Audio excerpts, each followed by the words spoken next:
The studio lights were already hot when Anthony Hopkins took his seat. Live television had a smell to it.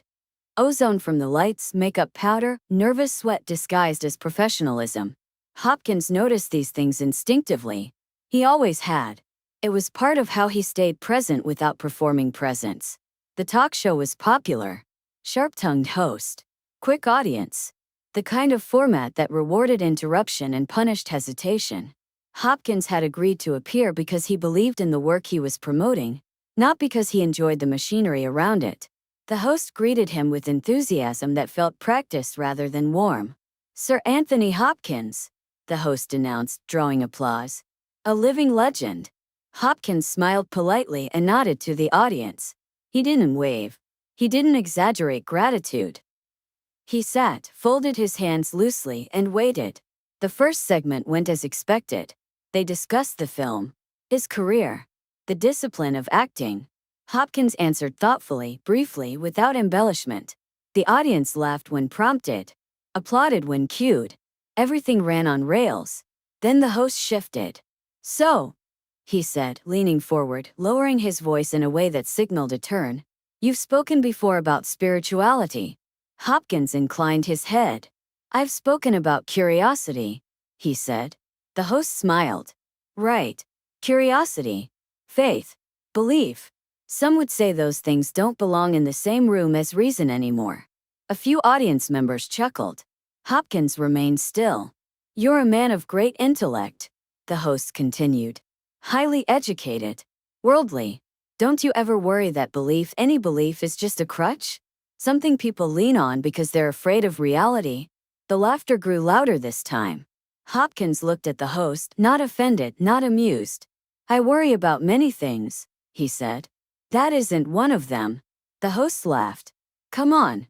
Surely you don't actually believe in anything metaphysical."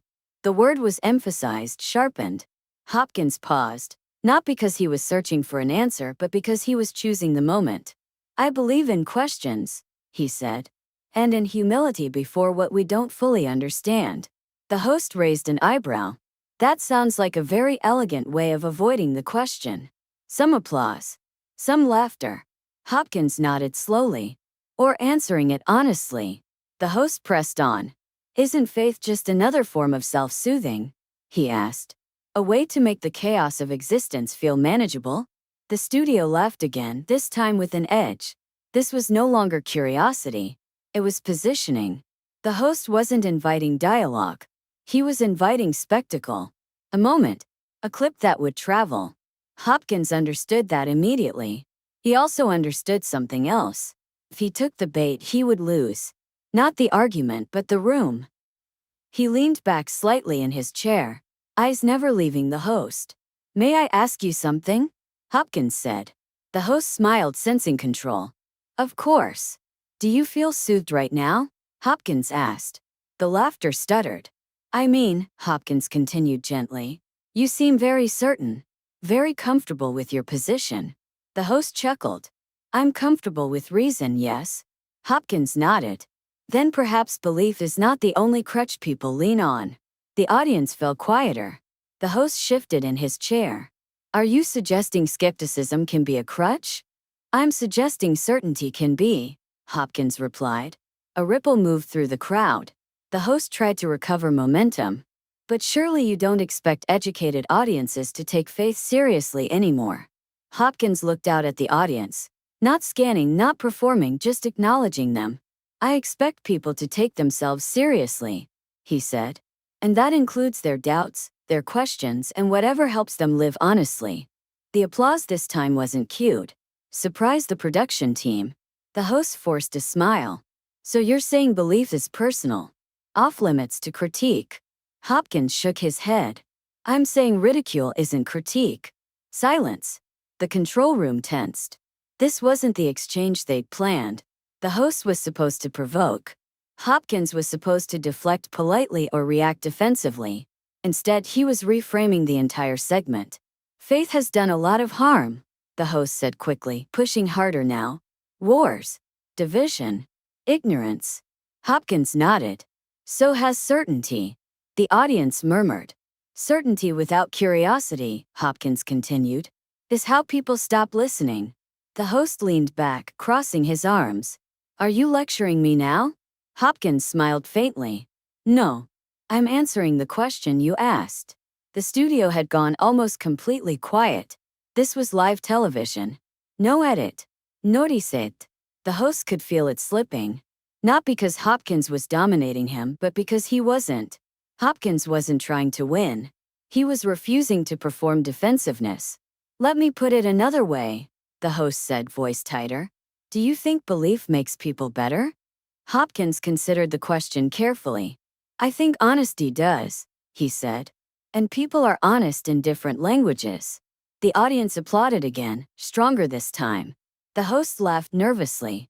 Well, that's one way to avoid controversy. Hopkins looked at him calmly. I don't avoid it, he said. I just don't feed it.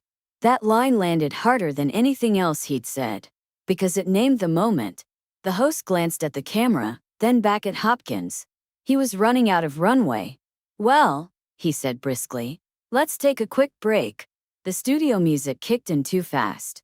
The applause followed, uneven and uncertain. As the cameras pulled back, a stagehand leaned toward another and whispered, that wasn't supposed to happen. Hopkins remained seated, hands folded, expression unchanged. He hadn't raised his voice. He hadn't defended himself. He hadn't tried to convert or convince anyone. He'd simply refused to be mocked. And in doing so, he turned a setup into something else entirely. As the lights dimmed slightly for the commercial break, the host stared straight ahead, jaw tight, while Hopkins waited patiently, unbothered, present, complete. What would follow would determine whether the studio tried to regain control, or whether the moment had already passed beyond their reach. The commercial break ended with applause that came in half a beat late. The studio audience sensed something had shifted. Even if they couldn't quite name it, the energy wasn't hostile anymore. It was cautious, curious. The kind of quiet that follows when people realize they've just witnessed something unscripted and irreversible. The cameras came back up. The host straightened in his chair, smoothing his jacket, rehearsing a smile that didn't fully arrive. Years of live television had trained him to recover quickly, to reset tone, to steer conversations back onto safe ground. But safe ground had moved. Anthony Hopkins hadn't embarrassed him, hadn't contradicted him aggressively, hadn't taken a moral high ground or turned the moment into a sermon. He had done something far more unsettling. He had stayed calm and refused to play the role assigned to him. Welcome back, the host said brightly. We're here with the incomparable Anthony Hopkins. The applause came again, this time louder, and notably warmer toward Hopkins. The host noticed. So, he continued, forcing a light tone, we've clearly struck a thoughtful nerve. Hopkins inclined his head. It's an interesting subject, he said. The host nodded. Indeed. Perhaps one people feel strongly about. Strong feelings aren't the problem, Hopkins replied. Unexamined ones can be. A murmur of agreement moved through the audience. The host chuckled, trying to frame it as banter. You really don't let anything go unanswered, do you? Hopkins smiled, not sharply, not triumphantly. Gently. I answer what's asked, he said.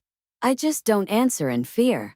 That sentence landed like a final punctuation mark. The host blinked. For a brief moment, no more than a few seconds, he considered pushing again. The instinct was there. The habit. Television rewarded escalation. But something stopped him. He looked out at the audience. They weren't laughing at Hopkins. They weren't waiting for a takedown. They were listening.